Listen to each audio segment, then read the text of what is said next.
পূজা খুব ডানপিটে মেয়ে ছিল। সারা গায়ে সে প্রত্যেকটা মানুষকে এত জ্বালাতন করত যে গ্রামের লোকজন তো তার প্রতি খুব বিরক্ত ছিল। কিন্তু সে খুব মিশুকে আর সরল মনের।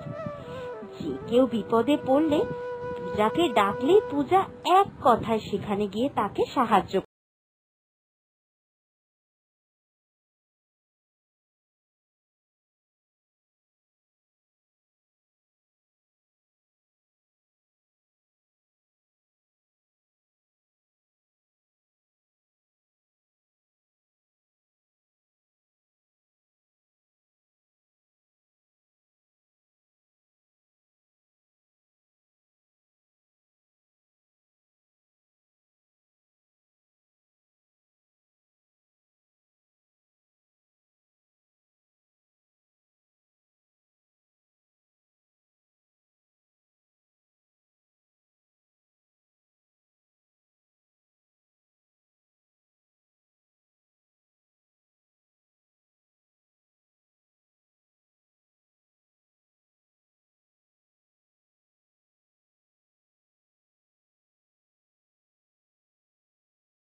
মিথ্যে কথা বলছো? থাকে থাকে সব মনে থাকে। আর আমি যেটা করি না সেটা লোকের ভালোর জন্য করি। পদ লোকগুলো খালি খালি খারাপ কাজ করবে আর আমি এটা মুখ বুজে মেনে নেব নাকি ছোট বলে? তাই তো আমি এইগুলো করি। চলো মা, খুব খিদে পেয়েছে। পূজার মা একদিন জঙ্গলে কাঠ কাটতে যাচ্ছিল। ঠিক সেই সময় তোমার মেয়ে আমার উচ্ছে খেতে ঢুকে সমস্ত উচ্ছেগুলোকে একেবারে নষ্ট করে দিয়েছে। এত সাহস তোমার মেয়ে পায় কোথা থেকে শুনি? তুমি তোমার মেয়েকে একটু শিক্ষা দিতে পারো না? আমার মেয়ে আপনার বাড়ির উচ্ছে ক্ষেত নষ্ট করেছে, তার নিশ্চয়ই কোনো কারণ আছে। হ্যাঁ, পূজা তো একদিন বাড়িতে এসে বলছিল ধবলি গাই নাকি একদিন আপনাদের উচ্ছের ক্ষেতে ঢুকেছিল, আর আপনি ধবলি গাইকে তো এমনি ভাবে তাড়িয়ে দিতে পারতেন। সেটা না করে গরম ফ্যান ধবলি গাইয়ের গায়ে ঢেলে দিয়েছেন। একটা ওই রকম অবলা জীবকে অত্যাচার করতে আপনার কষ্ট হয় না? না হয় দুটো উচ্ছেই আপনার নষ্ট হতো, কিন্তু ওই রকম একটা অবলা প্রাণীর গায়ে আপনি গরম জল ঢেলে দিলেন। আচ্ছা, এই কাজটা যদি আপনার সঙ্গে কেউ করত, তাহলে ভাবুন তো আপনার শরীরে ঠিক কতটা জ্বালা পোড়া হতো। এই শোনো, আমাকে না এত জ্ঞান দিতে আসবে না। তোমার মেয়েকে সাবধান হতে বলে দিও। এর পরে যদি আর কোনো অনাচার করেছে তাহলে কিন্তু আমি ওকে আর রেহাই দেব না বাচ্চা বলে। চাপকে পিঠে ছাল তুলে দেব। এরপর একদিন পূজা গাছে উঠতে গিয়ে হঠাৎ করে তার পা স্লিপ কেটে সে নিচে পড়ে যায়। কোমরে প্রচন্ড ব্যথা পায়। পূজারা তো খুব গরিব ছিল, তাই চিকিৎসার জন্য বেশি টাকা তার মা খরচা করতে পারছিল না। সে তাই টাকার জন্য জমিদার গিন্নির কাছে গেল। কি, ওই মেয়ের জন্য আমি কিনা আমার গ্যাটের টাকা খরচা করব? ওই মেয়ের নামে কত নালিশ জমা হয় আমার কাছে। ভালো হয়েছে, ভালো হয়েছে, এরকম লোকের সঙ্গে অনাচার করে তো ওর যা হয়েছে একদম ঠিক হয়েছে। ভগবানই ওকে উচিত শিক্ষা দিয়েছে। এটা আপনি কি বলছেন মাসিমা? আপনার যখন দুরারোগ্য ব্যাধি হয়েছিল তখন তো আপনার ধারে কাছে কেউ আসছিল না। আপনার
বল, ভগবানও বুঝতে পেরেছে যে ওর টাকার খুব প্রয়োজন।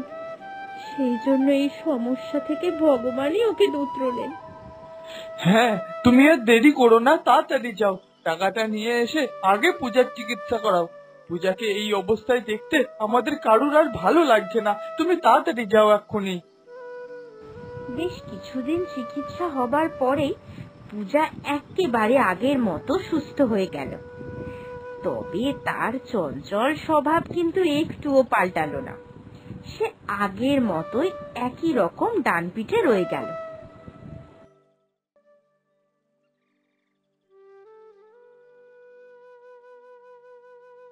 কি দেখে যে তুমি আমার ছেলেকে বিয়ে করলে? তুমি তো জানতে এইখানে আমরা সকলে কৃষ্ণ ভক্ত, আমাদের গলায় তুলসী মালা রয়েছে। আমরা এইসব মাছ মাংস আমিষ রান্না খাই না। তুমি খেতে পারবে তো এইসব আমিষ রান্না? হ্যাঁ মা, সব পারবো। বিয়ের আগে থেকেই আমি সব জানি যে আপনাদের বাড়িতে কৃষ্ণ ঠাকুর রয়েছে, সেই জন্য আপনারা কোনো দিন আমিষ খান না। তোমার বাবা ক্যাটারিং সার্ভিস করতেন, সেইখানে তুমি সব সময় আমিষ খাবে এটাই স্বাভাবিক। তোমার অভ্যাসও আমিষ খাওয়া, এটা কিন্তু সারা জীবনের ব্যাপার। এখন তুমি এটা খুব ছোট সমস্যা হিসাবে দেখলেও সমস্যাটা কিন্তু এত ছোট নয়। আপনি শুধু শুধুই আমায় ভয় পাইয়ে দিচ্ছেন। এইরকম কিচ্ছু হবে না। মেয়েরা হলো জলের মতো, যে পাত্রে রাখবেন সেই পাত্রেরই আকার ধারণ করবে। আমি সব পারবো। আর শোনো, আমাদের বাড়িতে কিন্তু ঠাকুরকে আগে খাবার দিয়ে তারপরে সেই উচ্ছিষ্ট খাবার গ্রহণ করা হয়। অর্থাৎ রোজ দিন ঠাকুরের ভোগ করে তারপরে খাওয়া হয়। আগে ঠাকুর খাবেন, তারপরে আমরা সকলে। বেশি তাড়াহুড়ো করলে কিন্তু চলবে না। ঠিক আছে, এখন তো আমি এই বাড়িতেই রয়েছি, আপনাকে দেখে দেখে আমি সব শিখে যাব। আজ মনে করেছি ভাত, করলা ভাজা, কুমড়োর ছক্কা, একটু বিউলির ডাল আর এঁচোড় ঘন্ট রান্না করব। কি গো, তুমি খেতে পারবে তো? এই মা, ছি ছি, আমি থাকতে আপনি কেন রান্না করবেন? আমাকে আপনি বলে বলে দেবেন, আমি সবটা পারবো। থাক, কটা দিন আগে আমার থেকে রান্নাগুলো শিখে নাও। আমিষ রান্নার থেকে নিরামিষ রান্নার জ্বালা অনেক বেশি।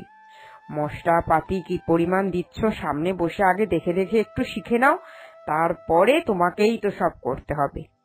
আমি আর কতদিন, এখন যেটুকু পারছি সেটুকু তোমায় নিজের হাতে গড়ে পিঠে দিয়ে যাই, তারপরে তো তোমারই সব। বৌমা, আমার তো রান্না প্রায় শেষের দিকে, তুমি যাও পুকুর থেকে দুটো ডুব দিয়ে এসো গে। আমি তো সকালবেলা একবার স্নান করেছি মা, আবার কেন?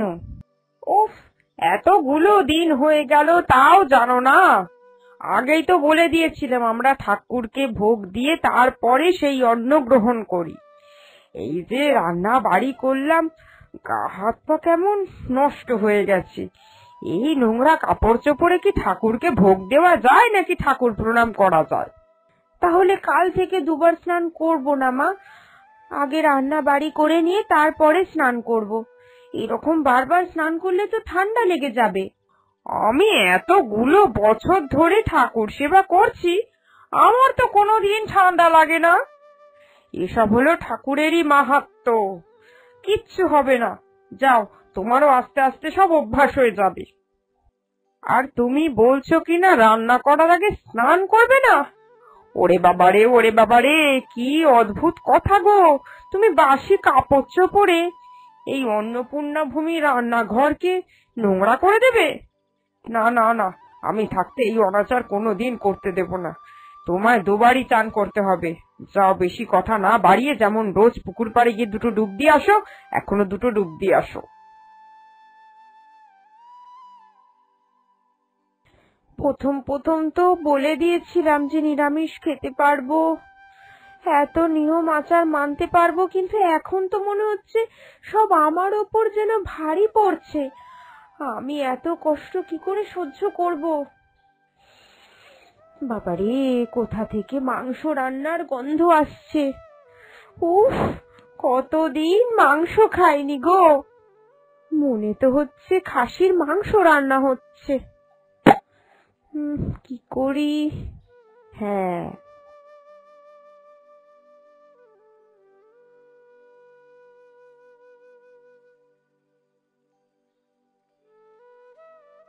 বৌমা সেই কখন গেল পুকুর পাড়ে স্নান করতে।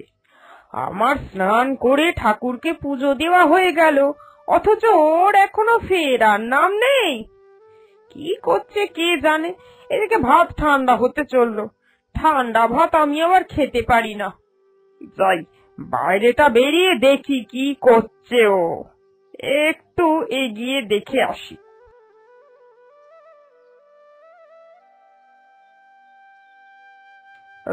ওই তো বৌমা আসছে। তা বৌমা, দুটো ডুব দিতে গেছিলে, এই তো একেবারে সন্ধ্যা গড়িয়ে বাড়ি ফিরলে গো। এত বেলা অবধি কি হয়েছিল পুকুর পাড়ে? ভালো করে সাবান মেখে মেখে চান করতে তো একটু সময় লাগবে মা। তা আপনি খেয়ে নিয়েছেন তো? শোনো, কথা চিড়ি শোনো, কোনদিন আমি তোমাকে না খেতে দিয়ে খেয়েছি? চলো, ভাত একেবারে ঠান্ডা হয়ে গেল, তোমাকে খেতে দিয়ে তারপরে আমি খেতে বসবো। না না মা, আজ আমি কিছুই খাবো না, আমার তেমন খিদে নেই, আপনি খেয়ে নিন।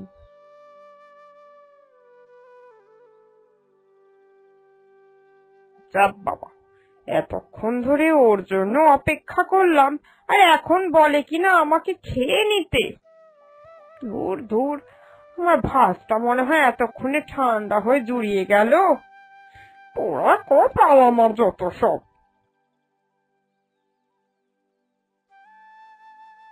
বৌমা, আজকে তোমার প্রিয় মোচার ঘন্ট রান্না করছি, খাবে তো? তুমি বাজার থেকে ফিরতে এত দেরি করলে, তাই আর সবজির ভরসা করিনি। সেই কখন গেছো বাজারে আনতে, এতক্ষণে আমি গেলে সব হয়ে যেত। আস্তে আস্তে তো আমাকেও সব শিখতে হবে মা, তাই আগে বাজার করাটাই শিখে নিচ্ছি। তা বেশ, আমি ওই বাড়ির পেছনের কলা গাছটা থেকে মোচা নিয়ে এসে রান্না করলাম। না মা, আজকে আমি কিছু খাবো না, আমার আজকেও পেটটা ভরা, আপনি আপনার মতো খেয়ে নিন। তোমার প্রিয় মোচার ঘন্ট রেঁধেছি, তাও খাবে না বলছো? হ্যাঁ মা, বললাম না পেটটা ভরা। আমি যাই, একটু গিয়ে শুয়ে পড়ি, বাইরে যা গনগনে রোদ, খুব কষ্ট হচ্ছে।